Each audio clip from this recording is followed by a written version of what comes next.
Welcome to వార్తా 9. ముందుగా headlines చూద్దాం. ఓడిపోతామనే భయంతో బీఆర్ఎస్ పిచ్చి నాటకాలు ఆడుతోందని అద్దంకి ఫైర్. మతాన్ని రాజకీయ పావుగా వాడటం హింసాకరమని అద్దంకి దయాకర్ వ్యాఖ్య. ఎన్నికల సమయంలో బీఆర్ఎస్ నేతల ప్రవర్తనపై ఘాటు విమర్శలు. ప్రజాస్వామ్య పరిరక్షణ కోసం అందరూ అప్రమత్తం కావాలని పిలుపు. తిరుమలలో వైకుంఠ దర్శనం 10 రోజులు కొనసాగుతుందని భూమన ప్రకటన. భక్తుల సౌకర్యం కోసం తీసుకున్న నిర్ణయమే ఇది అని భూమన స్పష్టం. పాత విధానానికి తిరిగి వెళ్లడం సరైంది కాదని మాజీ టీటీడీ చైర్మన్ విమర్శ. ధార్మిక వ్యవహారాల్లో రాజకీయ జోక్యం ఆపాలని పిలుపు.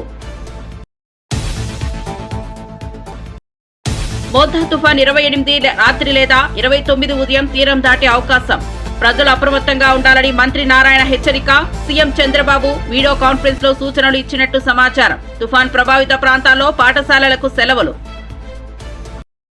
జూబ్లీహిల్స్ ఉప ఎన్నిక తెలంగాణ మార్పు తొలిమెట్టు అని కె లక్ష్మణ్ వ్యాఖ్య. ఇది కేవలం ఎన్నిక కాదు, ప్రజల భవిష్యత్తు నిర్ణయమని వెల్లడి. ప్రజలు ద్వంద్వ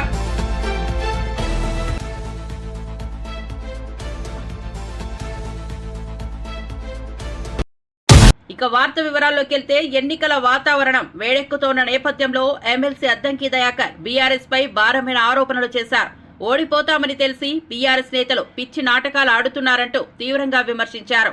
మతపరమైన స్థలాలను రాజకీయ వేదికలుగా మార్చి ప్రచారం చేయడం హింసాకరంగా ఉందని ఆయన తెలిపారు.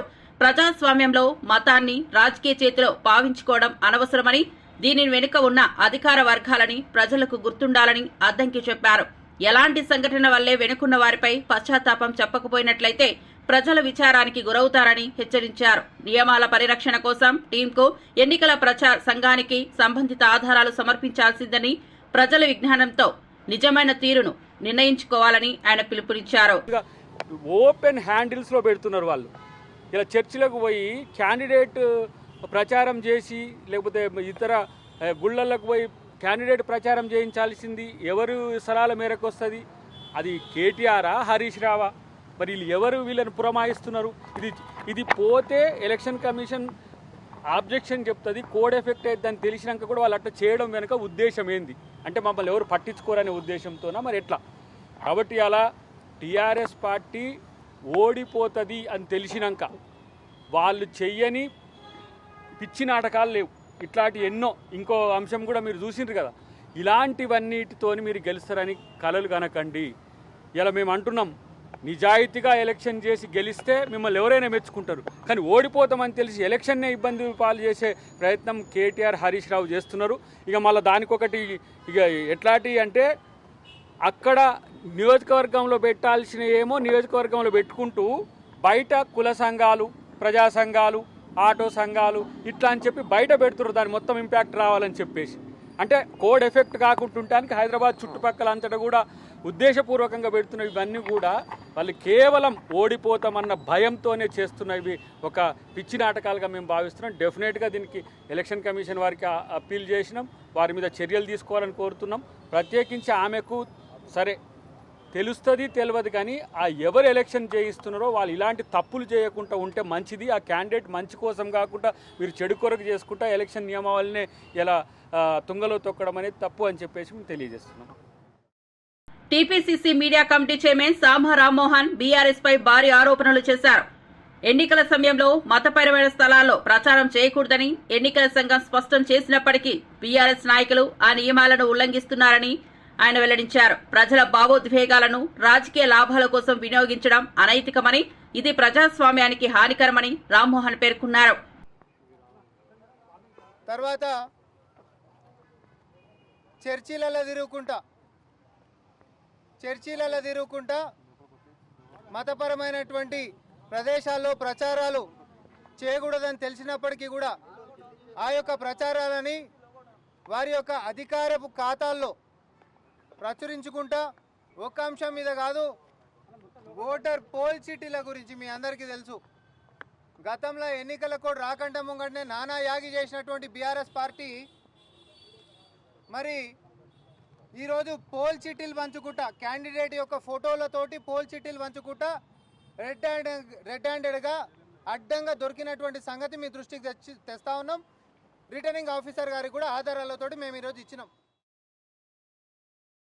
టీటీడీ మాజీ చైర్మన్ భూమన కరుణాకర్ రెడ్డి తిరుమలలో వైకుంఠ ద్వార దర్శనాన్ని 10 రోజుల పాటు కొనసాగించే నిర్ణయం పూర్వం జరిగినదే విషయం తన దృష్టిలో ఉందని చెప్పారు.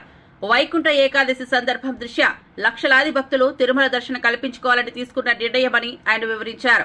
గత ప్రభుత్వ సమయంలో టీటీడీ పాలక మండలి ఆ నిర్ణయాన్ని ఆమోదించినప్పటికీ ప్రస్తుత ప్రభుత్వం పాత విధానానికి వెళ్లే ప్రయత్నం చేస్తున్నట్లు భూమన విమర్శించారు. భక్తులు అధిక సంఖ్యలో అవకాశాలు కల్పించడం కోసం తీసుకురావాల్సిన ఏర్పాట్లను నిలుపుకోవాలని ఆయన ఆకాంక్షించారు. ధార్మిక విధులపై రాజకీయం కోసం మార్పులు చేయరాదని, భక్తుల హక్కులను పరిరక్షించాలని ఆయన పునరావృతంగా సూచించారు. తొక్కేసి మళ్ళీ పాత విధానాన్నే పునరుద్ధరించాలా అన్నటువంటి ఆలోచన ప్రస్తుత పాలక మండలి అధ్యక్షుడైనటువంటి బిఆర్ నాయుడు గారికి చాలా బలంగా ఉంది అన్నటువంటి విషయం అర్థమవుతున్నది. అది ఏంటిరా అంటే వైకుంఠ ఏకాదశి పర్వదినాల సందర్భంగా భక్తులకు లక్షలాది మందికి దర్శన భాగ్యం వైకుంఠ ద్వారం గుండా కల్పించాలా అన్నటువంటి ఒక సదాశయంతో ఆనాడు జగన్మోహన్ రెడ్డి గారు ముఖ్యమంత్రిగా ఉండగా ప్రస్తుత ఈఓ అనిల్ కుమార్ సింఘాల్ గారు ఉన్నప్పుడే దీనికి సంబంధించి ఒక పాలక మండలి నుంచి సభ్యులను ఒక నలుగురిని అలాగే అడిషనల్ ఈఓని ఒక సబ్ కమిటీగా వేయటమే కాకుండా దాదాపు 26 మంది పీఠాధిపతులతో వాళ్ళ సమ్మతిని వాళ్ళ యొక్క అంగీకారాన్ని తీసుకొని అలాగే తిరుమల వైఖానస ఆగమ పండితుల యొక్క సలహాల మేరకు పెద్దజియ్యర్ గారు ఇచ్చినటువంటి సూచనల మేరకు దాదాపు 32 మంది ప్రముఖులు వైకుంఠ ద్వార దర్శనం 10 రోజుల పాటు ఉంటే చాలా మంచిదని, అది ఆగమయుక్తమన్నది అని, దివ్య దేశాలలో రెండవదిగా పేర్గాంచిన శ్రీరంగం తర్వాత తిరుమలలో ఈ సాంప్రదాయం పూర్వకాలాన ఉండినదని, కాలక్రమంలో అది వైకుంఠ ఏకాదశికే పరిమితమైతే ఆ తర్వాత ద్వాదశి రోజున కూడా వైకుంఠ ద్వారాలు తెరిచేటువంటి పరిస్థితి వచ్చినది అంటూ ఈ ఆలోచన 10 రోజుల పాటు వైకుంఠ ద్వారాలు తెరిచేటువంటి ఆలోచన అత్యంత శ్రేయస్కరమే కాకుండా సామాన్య భక్తులకు 10 రోజుల పాటు స్వామివారి యొక్క వైకుంఠ ద్వార దర్శనం లభించటం, ఆ కార్యక్రమాన్ని చేయటం ఎంతో మంచి నిర్ణయమునని తీసుకొని 2020వ సంవత్సరంలో జగన్మోహన్ రెడ్డి గారు ముఖ్యమంత్రిగా ఉండగా ఈ కార్యక్రమాన్ని మేము ప్రారంభించటం జరిగింది. మొంతా తుఫాన్ తీవ్రత పెరుగుతుండటంతో రాష్ట్ర ప్రభుత్వం చర్యలు తీసుకుంటున్నట్లు మంత్రి నారాయణ వివరించారు. తుఫాన్ ఈ నెల 28 రాత్రి లేదా 29వ తేదీన ఉదయాన తీరాన్ని దాటే అవకాశం ఉందని తెలిపారు. అందరూ అప్రమత్తంగా ఉండాలని సీఎం చంద్రబాబు ఇప్పటికే అధికారులు, ప్రజాప్రతినిధులతో పలు వీడియో కాన్ఫరెన్స్ ద్వారా సూచనలు ఇచ్చినట్లు తెలిపారు. ప్రభావిత ప్రాంతాల్లో ముందస్తు జాగ్రత్త చర్యలు, ఆయుధ సామర్థ్యాల సమన్వయం చేయమని ఆయా అధికారులకు ఆదేశాలిచ్చారని తెలిపారు. ప్రాంతాల్లో దాటేదానికి అవకాశాలు ఎక్కువ ఉన్నాయనేది ఈరోజు ఫోర్కాస్ట్, ఈరోజు వరకు ఉన్న ఫోర్కాస్ట్. దాని మీద ముఖ్యమంత్రి గారు ఇంతవరకు అనేక దఫాలుగా అటు అధికారులతోనూ ప్రజాప్రతినిధులతోనూ వీడియో కాన్ఫరెన్స్, టెలికాన్ఫరెన్స్లో మాట్లాడటం, అనేక ఇన్స్ట్రక్షన్స్ ఇచ్చారు. దుబాయ్కి పోయినా దుబాయ్ నుంచి కూడా యాక్చువల్గా కాన్ఫరెన్స్ తీసుకొని మా అందరికీ యాక్చువల్ ఇన్స్ట్రక్షన్ జరిగింది. 27వ తేదీ నుంచి 29వ తేదీ దాకా పాఠశాలకు మొత్తం అన్నిటికీ టోటల్గా హాలిడే ఇవ్వడం జరిగింది. 29వ తేదీ పరిస్థితిని చూసుకొని అవసరమైతే 30 తేదీ ఇవ్వాలా లేదనేది నిర్ణయిస్తారు. 101 వసతి గృహాలు గురుకుల పాఠశాలలో ఉన్న 14,499 మంది పిల్లలు ఇంటికి పంపించేశారు. ఇంటికి రీచ్ అయినట్టు కూడా మెసేజ్ కూడా రిసీవ్ చేసుకోవడం జరిగింది. బీఆర్ఎస్ నాయకుడు కేటీఆర్ చేసిన వ్యాఖ్యలపై మంత్రి కోమటిరెడ్డి వెంకటరెడ్డి తేలికగా స్పందించారు. ఒకరిపై మరొకరు తిట్టుకోవడం ద్వారా రాజకీయ స్థాయిని తగ్గించకూడదు. నేను కేటీఆర్ ఆరోపణలకు ప్రతిస్పందిస్తే నా స్థాయి కూడా తగ్గిపోతుందని కోమటిరెడ్డి పేర్కొన్నారు. రాజకీయాల్లో పరస్పర గౌరవం ఉండాలి, కానీ అసత్య ప్రచారాల్ని కొనసాగించడం కేటీఆర్ అలవాటేమేనని విమర్శ చేశారు. కుటుంబ విషయాలపై ప్రసంగించినప్పుడు ముందు ఉదంతాలపై స్పష్టత ఇవ్వాలని కోమటిరెడ్డి సూచించి హరీష్ రావు, సంతోష్ రావుల పేర్ల ప్రస్తావనపై సంబంధిత వ్యక్తుల వివరాలు చెప్పాలని ఆయన డిమాండ్ చేశారు. దాని మీద జవాబు చెప్పమా? ఆ పిల్లగాడి మీద నేను ఆన్సర్ చెప్తే నా లెవెల్ దగ్గర కాదు. ఆయన ఉద్యమాలు లేడు.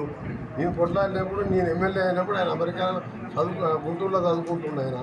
ఆయన దాని మీద నేను కామెంట్ చేయగానే మీ కుటుంబ పంచాయతీ తెచ్చుకొని నేను ఎప్పుడో చెప్పినా 5 టీఆర్ఎస్లు అయితాయని మళ్ళీ చెప్పాక టీఆర్ఎస్ రిటైర్డ్ టీఆర్ఎస్ పెన్షనర్స్ ఉంటుంది కదా, టీఆర్ఎస్ పెన్షనర్స్ కేసీఆర్ అధ్యక్షుడు, ఓ టీఆర్ఎస్ హెచ్ అంటే హరీష్ రావు, టీఆర్ఎస్ కవిత అంటే ఏం పెట్టుకుంటుందో తెలియదు పేరు, ఆమెమో తిరుగుతున్నది.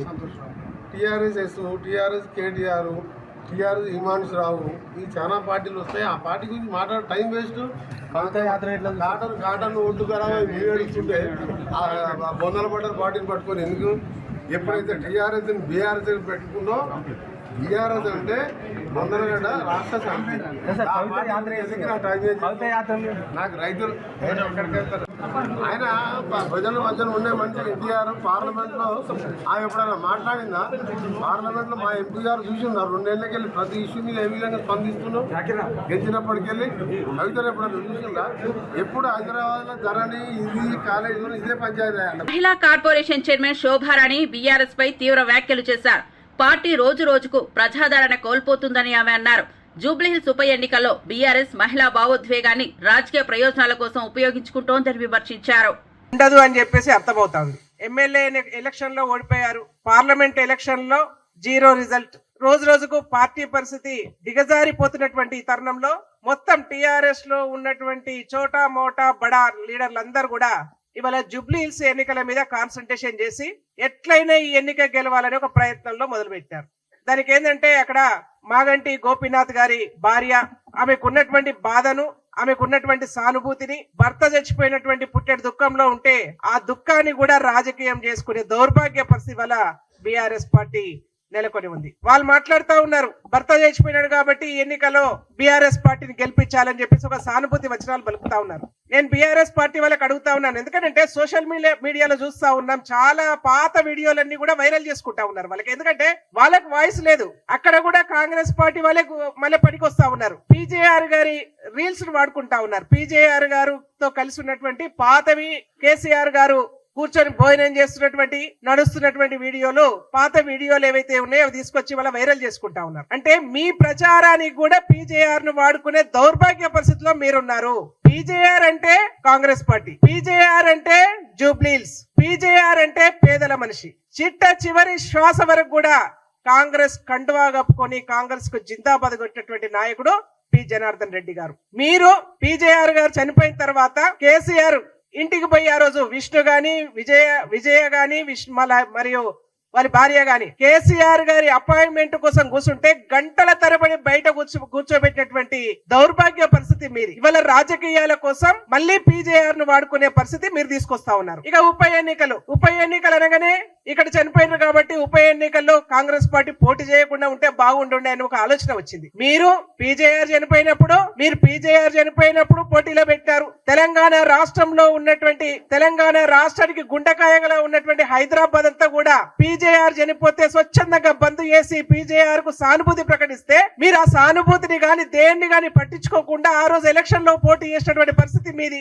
రామరెడ్డి వెంకటరెడ్డి గారు పాలేరులో చనిపోతే వారి మీద పోటీ పెట్టినటువంటి పరిస్థితి మీది. నారాయణఖేడ్లో కృష్ణారెడ్డి గారు చనిపోతే అక్కడ పోటీ పెట్టినటువంటి పరిస్థితి మీది. అంటే మీరు ఎక్కడ ఎవరు చనిపోయినా మీ రాజకీయాల కోసం ఆ సెంటిమెంట్ ను పక్కకు పెట్టేసి మీరు వాడుకున్నారు. ఆ రోజు ఆర్యవైశ్య కార్పొరేషన్ చైర్మన్ కల్వ సుజాత బీర్లను గౌరవంగా విమర్శించారు. ఎవరి ద్వారా రౌడీ షీట్లను చెల్లిస్తూ ప్రచారం జరుగుతుందో ప్రజలకు బాగానే తెలుసు అని ఆమె పేర్కొన్నారు.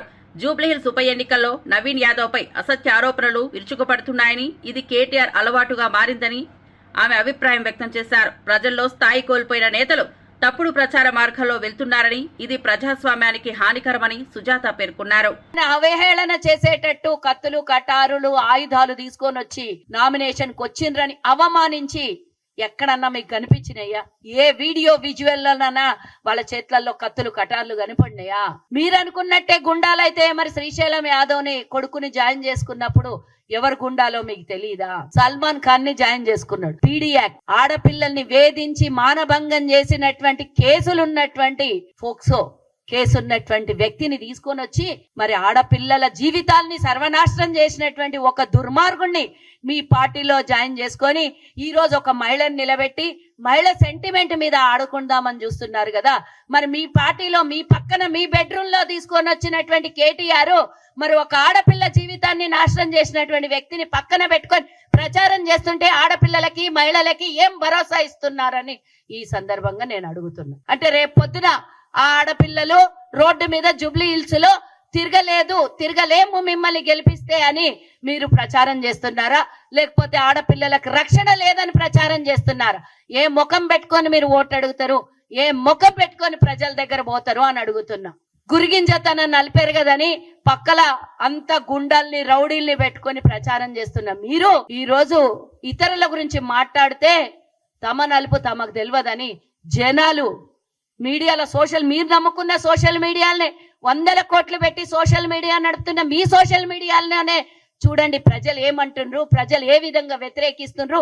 గతంలో 10 ఏళ్లు మీకు అవకాశం ఇస్తే జూబ్లీహిల్స్ లో రౌడీయిజం కొనసాగించి భూములు కబ్జా పెట్టి మహిళల్ని ఇబ్బంది పెట్టి లీడర్ చేవెళ్ల ప్రాజెక్టు పునరుద్ధరణకు ప్రత్యామ్నాయ మార్గాలను పరిశీలిస్తున్నట్లు మంత్రి ఉత్తమ్ కుమార్ రెడ్డి ప్రకటించారు. ఆర్థిక భారాన్ని తగ్గిస్తూ సాంకేతిక పరమైన అడ్డంకులను తొలగించేందుకు నిపుణుల బృందం సమీక్ష చేస్తోందని చెప్పారు. లక్షల ఎకరాలకు నీటిని అందజేయడానికి సమగ్ర ప్రణాళిక రూపకల్పన జరుగుతోందని, పాత ప్రతిపాదనలో ఉన్న లోటులను సరిదిద్దుతూ నూతన పథక రూపకల్పనలు చోటు చేసుకుంటున్నాయని తెలిపారు.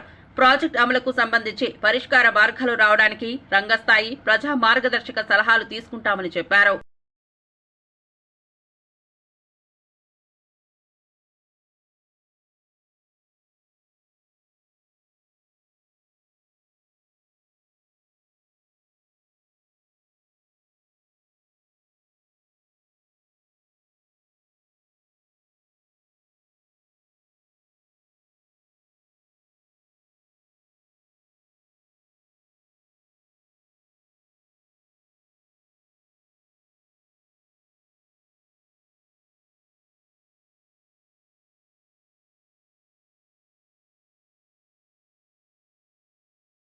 మొంతా తుఫాన్ నేపథ్యంలో బాపట్ల జిల్లా పోలీసులు పూర్తిస్థాయి అప్రమత్తతలో ఉన్నట్లు ఎస్పీబీ ఉమామహేశ్వర్ ఐపీఎస్ వివరించారు. అవసరమైతే బీచ్లను తాత్కాలికంగా మూసివేస్తామని తెలిపారు. జిల్లా ప్రధాన కార్యాలయం, సబ్ డివిజన్ల వద్ద కమాండ్ కంట్రోల్ సెంటర్లు ఏర్పాటు చేసి అన్ని సమన్వయ చర్యలను తక్షణమే అమలు చేసే సామర్థ్యాన్ని ఏర్పరచామని స్పష్టం చేశారు. మహిళల సహాయం కోసం ఉమెన్ హెల్ప్ డెస్కులు రికార్డులను పునః పరిశీలించి అవసరమైన శిక్షణను ఇచ్చామని తెలిపారు. ప్రభావం ఉండే అవకాశం ఉందని మనం అనుకుంటున్నాం. ఈ లొకాలిటీలో 108 హెబిటేషన్స్ ఉన్నాయి. మనం ఈ 108 హెబిటేషన్ సంబంధించిన సచివాలయాల పరిధిలో మనం రిలీఫ్ సెంటర్స్ ఐడెంటిఫై చేయడం జరిగింది. ఓవరాల్ జిల్లా వ్యాప్తంగా మనం అన్ని మండలాలకు కలిపి 25 మండలాలకు కలిపి around 400 plus rehabilitation centres, temporary relief centres మనం ఐడెంటిఫై చేసుకోవడం జరిగింది. దానికి సంబంధించినటువంటి ఎమ్యూనిటీస్ కావచ్చు అండ్ అదర్ వస్తువులు సంబంధించినటువంటి ఇష్యూస్ అన్నిటి కూడా రెవెన్యూ యంత్రాంగం డీల్ చేస్తుంది. రెవెన్యూ పరంగా కాకుండా మనకి టోల్ ఫ్రీ నెంబర్ ఏమైనా పర్సనల్ గా ఉందా సార్? మన command and control toll free number ఉంది. నేను ఒకసారి press command control room. Guntur collector Tameem Ansariya Montha తుఫాన్ తీవ్రతను దృష్టిలో పెట్టుకుని అప్రమత్తత సూచనలు జారీ చేశారు. ప్రమాదాన్ని ఉనికిలో ఉన్న ప్రాంతాల నుంచి ప్రజలను తక్షణమే పునరావాస కేంద్రాలకు తరలించవలసిందిగా స్పష్టమైన ఆదేశాలు ఇచ్చారు. వాతావరణ శాఖ హెచ్చరికలు, టెలికాన్ఫరెన్స్ ద్వారా ఏర్పాట్లను పునఃసమీక్షించి సమన్వయ బృందాలకు చివరి సూచనలు అందజేశారు. రోడ్డు వాయిదా, ఎమర్జెన్సీ వైద్య నిర్వహణ, షెల్టర్ సెక్షన్ వంటి అంశాలపై పూర్తి నిఘా కల్పించి పబ్లిక్ అవేర్నెస్ ద్వారా ప్రజలకు తక్షణ సమాచారం అందిస్తామని కలెక్టర్ తెలిపారు. అందరూ కూడా ఎవరు కూడా బయటకి రాకండి, ఇంటిలోనే ఉండండి. మీకు కావాల్సిన అత్యవసర వస్తువులు అరేంజ్ చేసుకోండి. మీ కూరగాయలు, fruits, essential medicines, other food items, milk, bread ఇవి అన్నీ కూడా ముందే స్టాక్ చేసి పెట్టుకోండి. ఇంటిలోనే ఉండండి. అదేవిధంగా బయట చెట్లు కింద ఓపెన్ స్పేసెస్లో ఉండకండి, ఎందుకంటే ఎక్కువ పిడుగులు కూడా పడతాయి. సో సేఫ్గా ఇంటిలోనే మీరు ఉండాలని కోరుతున్నాను. అదేవిధంగా గాలి కూడా చాలా వేగంగా వీచే అవకాశం ఉంది కాబట్టి మీ ఇంటి దగ్గర ఏదైనా షీట్స్, డ్రమ్స్, హోర్డింగ్స్ ఉంటే కూడా ముందుగానే తీసేసేయండి. ఇక్కడ కార్పొరేషన్ నుంచి కూడా, అదేవిధంగా రెవెన్యూ డిపార్ట్మెంట్ నుంచి, పోలీస్ డిపార్ట్మెంట్ నుంచి కూడా మీ ఇంటి పక్కన ఉన్న హోర్డింగ్స్ని రిమూవ్ చేయడానికి వస్తారు. వారు కూడా మీరు సహకరించండి. ఎవరైతే టెంట్లో, టెంపరీ టెంట్స్లో, గుడిసెల్లో, కూడారాల్లో ఉన్న వారికి మేమే ఇక్కడ రిలీఫ్ సెంటర్స్ అరేంజ్ చేసి ఉన్నాము. రెవెన్యూ డిపార్ట్మెంట్ నుంచి, పోలీస్ డిపార్ట్మెంట్ నుంచి మీ దగ్గరికి వస్తారు మిమ్మల్ని షిఫ్ట్ చేయడానికి. ఇది ఒక ముందస్తు చర్యలు తీసుకుంటున్నాము. ఎందుకంటే ఈ సైక్లోన్ టైంలో రేపు స్పెసిఫిక్గా చెప్పాలంటే రేపు ఆఫ్టర్నూన్ నుంచి ఎక్కువ గాలితో అతి భారీ వర్షాలు పడతాయి కాబట్టి ఆ టైంలో ఏదైనా పాత ఇల్లు పడిపోవడానికి అవకాశం ఉంది కాబట్టి ముందస్తుగానే మిమ్మల్ని అటువంటి ఇల్లులో ఉన్న వారిని గుర్తు చేసి ఉన్నాము. దాదాపు ఒక 8,000 అలాంటి కచ్చా హౌస్ ఉన్నాయి. దాంట్లో ఉన్నవారు మిమ్మల్ని షిఫ్ట్ చేయడానికి మన సిబ్బంది రెవెన్యూ డిపార్ట్మెంట్ నుంచి, పోలీస్ డిపార్ట్మెంట్ నుంచి మీ దగ్గరికి వస్తారు. వారికి సహకరించండి. దయచేసి మీరు ఏదైతే అరేంజ్ చేసి ఉన్నామో ఆ రిలీఫ్ సెంటర్స్కు మీరు రండి. మీకోసం రిలీఫ్ సెంటర్స్లో ప్రభుత్వం నుంచి మీకు కావాల్సిన అన్ని సదుపాయాలు అరేంజ్ చేసి ఉన్నాము. మంచి భోజనం. బీజేపీ రాజ్యసభ్యుడు డాక్టర్ కె లక్ష్మణ్ జూబ్లీహిల్స్ ఉప ఎన్నికను రాష్ట్ర రాజకీయ భవిష్యత్తుకు కీలకమని ప్రకటించారు. ఈ ఎన్నిక కేవలం నియోజకవర్గ విజయాలు కాదు, తెలంగాణలో మార్పు దిశగా మొదటి సంకేతమని ఆయన భావనలు వ్యక్తం చేశారు. ప్రజలు గత పాలనల వల్ల విసిగిపోయారని, బీజేపీ అందించే అజెండా ద్వారా అభివృద్ధికి సత్వర మార్గం లభిస్తుందని తెలిపారు. పార్టీ కార్యకర్తలు ప్రతి ఇంటికి చేరి బీజేపీ పాలసీలను వివరించాలని, ప్రజలకు అత్యవసర సంక్షేమం, అభివృద్ధి పథకాలు అందించడానికి బీజేపీ సిద్ధంగా ఉందనడంలో లక్ష్మణ్ చెప్పారు. 5 ఏళ్ల పాటు ప్రజల ఆశలను నెరవేర్చే నేతృత్వాన్ని ఆవశ్యకమని ఆయన పేర్కొన్నారు. లేని అంశాన్ని తెర మీదకి తీసుకొచ్చి ఓట్ చోరీ అంశం అని ఇవాళ ఆ ఎన్నికల్లో ఈ ఓట్ చోరీ ఏ రకంగా కాంగ్రెస్ కు బూమరంగ్ అయిందో బీహార్లో ప్రజలు చెప్తా ఉన్నారు. మా ఓట్లు మాకు సురక్షితంగా ఉన్నాయి అంటే దొంగ ఓట్లను ఏరివేయడం కూడా కాంగ్రెస్ పార్టీకి ఇవాళ ఏమాత్రం కూడా ఇష్టం లేదు. అందుకని ఇవాళ బిహార్లో घुसपैठियों का राज होना या बिहारों का राज होना ప్రజలే వాళ్ళ అంటే చొరబాటుదారులుగా వచ్చేటి వాళ్ళతో ప్రభుత్వం ఏర్పాటు కావాలన్నా లేదా ఇవాళ బీహారీలు వాళ్ళ నాయకత్వంలో ఇవాళ ప్రభుత్వం ఏర్పడాలన్నా అంటే ప్రజలు ఇవాళ ప్రశ్నిస్తూ ఉన్నారు.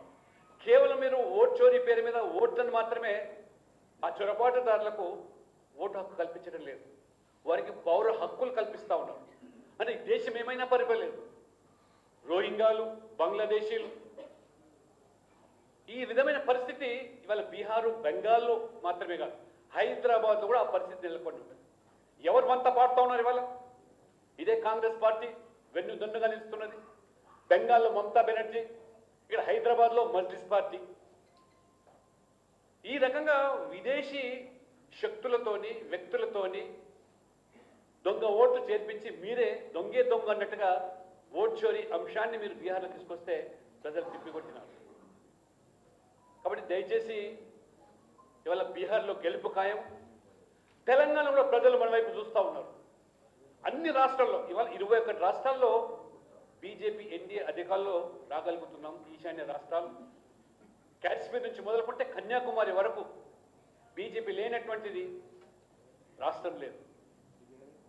తెలంగాణలో ప్రజలు కాచుకొని చూస్తూ ఉన్నారు. ఇవాళ అన్ని రాష్ట్రాల్లో బీజేపీ గెలుస్తూ ఉన్నారు. చిత్తూరు జిల్లా కాణిపాకంలో శ్రీ వరసిద్ధి వినాయకుని దర్శించుకున్న సినిమా హీరోయిన్ తన్విక మీడియా సమక్షంలో మాట్లాడుతూ ఈ చిత్రం మంచి విజయం కోసం ప్రత్యేకంగా ప్రార్థించానని తెలిపారు. తెలుగు ఇండస్ట్రీలో తొలి చిత్రం కావడంతో కుటుంబం విలువలతో కూడిన సినిమాను ప్రేక్షకులకు వెలువరించడానికి ఆమె ఉత్తేజంతో ఉన్నట్లు తెలుస్తోంది. ఆలయ అర్చకులు తీర్థప్రసాదాలు పంపిణీ చేసి భక్తిభావంతో ఆమెను ఆశీర్వదించారు. స్థానిక అభిమానులు ఆమెకు శుభాకాంక్షలు తెలిపారు. సినిమా టీం షూటింగ్ సందర్భాల్లో సామాజిక సందేశాన్ని ప్రధానంగా తీసుకొచ్చే ప్రయత్నంలో ఉన్నారని తన్విక తెలిపింది.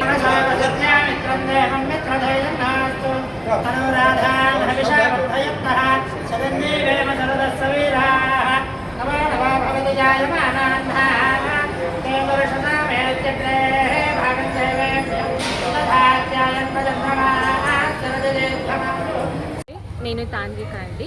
సో నేను ఈరోజు వినాయక టెంపుల్ వచ్చేసాను. నాకు చాలా ఆనందంగా ఫీల్ అవుతుంది, ఎందుకంటే ఇక్కడ పాజిటివ్ వైబ్ చాలా ఎక్కువ ఉంది. నాకు ఇలా ఇది హైదరాబాద్ పీపుల్ వాళ్ళు చాలా నాకు సపోర్ట్ చేస్తున్నారు. సో నాకు అది కూడా ఆనందంగా ఫీల్ అవుతుంది. సో ఈ టెంపుల్ ఫస్ట్ టైం వచ్చేసాను నాకు, బట్ ఫస్ట్ టైం అలా ఫీల్ రావట్లేదు. అంటే మళ్ళీ వస్తూనే ఉంటున్నా అలా ఫీల్ వస్తుంది. నేను ఖచ్చితంగా ఈ టెంపుల్కి వస్తున్నా. సో ఇలాగే తెలుగు వాళ్ళు నాకు సపోర్ట్ చేయాలి, మీ ఆశీర్వాదం నా మీద ఉండాలి. సో ధన్యవాదాలు, thank you so much. So నేను ఇప్పుడు తెలుగు మూవీ చేస్తున్నా. మూవీ నేమ్ ఏంటంటే ద బ్రైన్. ఆ మూవీలో ఇవి బులెటిన్ విశేషాలు. చూస్తూనే ఉండండి.